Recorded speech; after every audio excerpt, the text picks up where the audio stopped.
Coucou tout le monde, je suis très ravie de vous retrouver aujourd'hui pour cette nouvelle vidéo et aujourd'hui je vous propose un petit tuto comment créer une petite carte shabby, très shabby et très printanière. Voici la carte que nous allons réaliser avec vous aujourd'hui. Vous avez pu déjà voir, j'en ai fait deux comme ceci il n'y a pas si longtemps que ça et j'adore vraiment le rendu, j'adore vraiment ce petit cadre et la composition florale. Vous verrez, il n'y a rien de compliqué dans la création d'une telle carte. Le principe, c'est juste de vous amuser et de laisser parler votre imagination et d'assembler plusieurs éléments qui, on dirait, ne se marient pas du tout ensemble afin de créer une petite composition. Pour la base de la carte, j'ai utilisé tout simplement un simple cardstock de chez Action. Vous voyez, donc c'est le papier métallisé qui est très joli. Puis pour le fond, j'ai utilisé 3 types de feuilles différents de la collection Summer Joy de Scrapberries, ainsi que des fleurs de chez Action, deux types de dentelles différentes, quelques pastilles et des petites roses de chez Action également, des demi-perles, un ruban shabby. Si vous n'avez pas un ruban shabby, vous pourrez utiliser un organza parce que le ruban shabby, c'est vrai que c'est pas facile à trouver. Un petit peu de cisaille pour donner du volume à notre composition et 2 supports de feuillage. Alors, je vous laisse avec le tuto.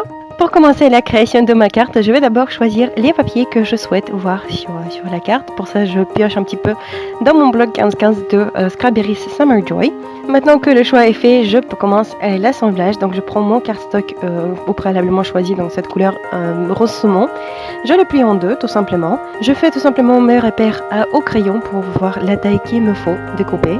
Maintenant, je vais fixer la base de ma carte donc sur la carte avec le scotch en rouleau. Celui qui vient de chez Action, c'est la seule façon dont je l'utilise, honnêtement, je vous avoue. Je vais le fixer sur ma carte. Et ensuite, avec mon ongle, tout simplement avec un ongle, je vais soulever un petit peu les bords de ma carte. Vous voyez, c'est pour ça que je n'ai pas mis le colle sur toute la surface.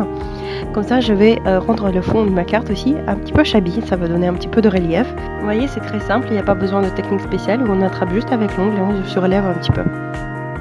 Voilà, maintenant ça c'est fait. Maintenant je vais découper 3 bandes de papier, je ne vais pas évidemment couvrir le fond entièrement. Je le coupe à la règle comme ça, un petit peu en diagonale, et je vais travailler les bords de mes papiers avec le ciseau. Voilà, c'est comme ça qu'on le vieillit. Vous savez, en fait, le shabby, c'est la petite sœur, disons, de vintage, parce que c'est aussi un style vieilli, c'est aussi, on rend l'aspect vieilli aux choses. Sauf que, contrairement au vintage, c'est toujours les tons pastels, c'est toujours les tons doux. Maintenant, il me faut un deuxième morceau, une deuxième bande. Celle-là, je vais faire un petit peu plus petite. On n'hésite pas, vous savez, je le fais à la règle, mais vous pouvez aussi tout à fait déchirer avec vos mains, il n'y a pas de souci. Voilà, je pense que je vais les disposer comme ceci sur ma carte. Et maintenant, je vais commencer à les coller. Donc, je colle la première partie. Là, j'utilise la colle universelle de chez FDeco. Maintenant, je vais prendre un petit morceau de papier calque. Je vais le mettre en boule, le déplier pour donner un peu plus de volume et encore une fois de plus cet aspect vieilli. Je mets un petit peu de colle au milieu. Maintenant, le temps de coller ma deuxième bande de papier décoratif. Maintenant, je vais passer à la dentelle. Donc, je choisis 2 types de dentelles différentes, celles que je voudrais voir sur ma carte.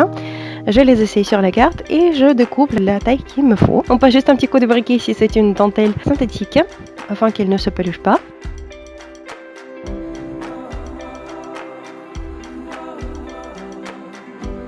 Et je vais tout simplement les fixer sur ma carte avec toujours la même colle.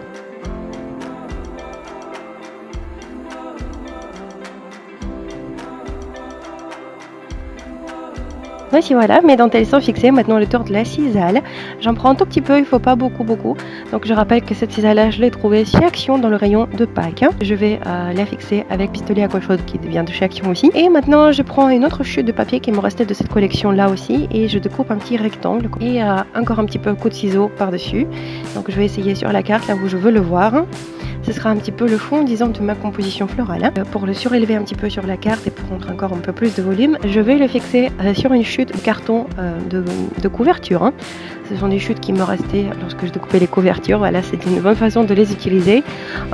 C'est une bonne alternative aussi aux mousses 3D. Et je vais le fixer avec le pistolet à colle chaude. C'est vraiment le moyen le plus simple, le plus facile, le plus rapide et le plus costaud aussi, voilà, on peut le dire. Et maintenant, ça va être le temps de faire la décoration. Donc je vais choisir les fleurs que je vais mettre sur ma carte. Tout d'abord, je prends une des petites roses de chez Action et j'enlève les pétales inférieurs. Je vais la plier en deux et je vais la cacher un petit peu sous mon fond que je viens de coller. Et maintenant, je vais piocher dans 3 lots de fleurs différents de chez Action pour trouver celle qui, à mon avis, correspond mieux avec cette carte. Pour les fixer sur ma carte, je vais encore une fois de plus utiliser mon pistolet à colle chaude. Voilà, je les dispose un petit peu sur la carte pour voir la façon dont je veux les voir. Et que je suis contente à peu près de leur disposition, je commence le collage. Voici, mes grandes roses sont fixées. Maintenant, le tour des petites roses. Celles-là, ils viennent aussi de chez Action, mais vous pouvez en trouver un petit peu partout. Sur AliExpress également, ils sont vraiment peu chers. Donc, je prends quelques têtes. Je crois que j'en ai pris 4 en tout, je pense. Et je vais un petit peu combler le vide. Maintenant, le tour de chipboard. Là, ce sont les chipboards de feuillage. Celles-là viennent de chez F-Deco, donc je les ai commandées en Ukraine, mais vous pouvez en trouver un petit peu partout. Il y a aussi pas mal de choix de chipboards de feuillage, par exemple, dans la boutique Scrap New Age, vous pourrez en trouver différents. Vous pouvez aussi tout à fait utiliser les découpes à la Big Shot ou votre machine à découpe en forme de feuillage. C'est justement le principe, c'est de donner un petit peu de texture. Je vais le fixer à nouveau une fois de plus avec le pistolet à colle chaude.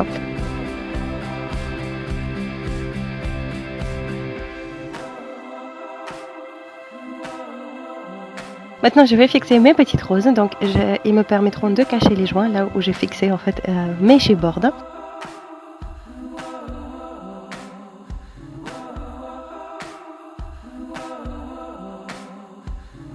Maintenant, je vais prendre quelques pestis. Ceux-là sont des nacrés. Je les ai achetés sur AliExpress, mais vous pouvez en trouver un petit peu partout. Donc, j'en prends 3. Je les plie tout simplement en deux et je vais les fixer en dessous la grande rose rose. Je prends maintenant un autre type de pestis. Celles-là sont un petit peu plus grandes et leurs têtes sont mates. Et je vais les fixer juste par-dessus les petites pestilles.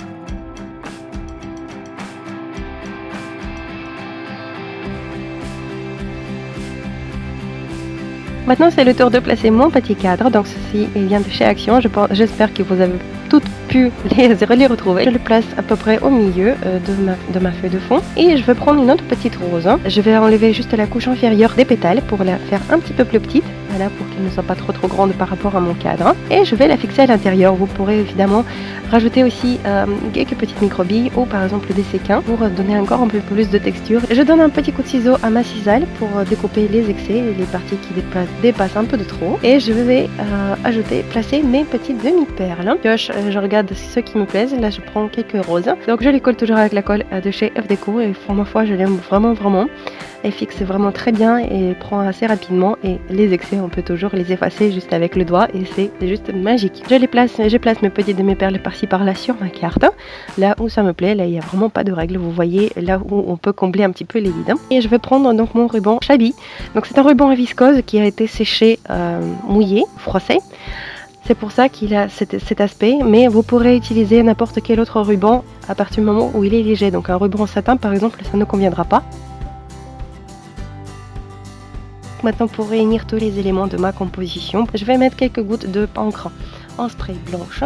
C'est là aussi de chez F-Deco, mais vous pourrez utiliser n'importe quelle autre encre évidemment, ou encore la peinture acrylique par exemple. Moi je vais continuer de m'amuser un petit peu, je place la colle Glossy-Flake de chez F-Deco et vous pouvez utiliser n'importe quelle autre colle qui sèche transparente. J'ai placé quelques petites microbilles transparentes un petit peu sur ma rose et ce joli, très joli déco topping de chez F-Deco. Là ce sont les petites toutes minuscules microbilles transparentes, vous voyez, ils sont très jolis. Ça me donnera aussi un effet très sympathique.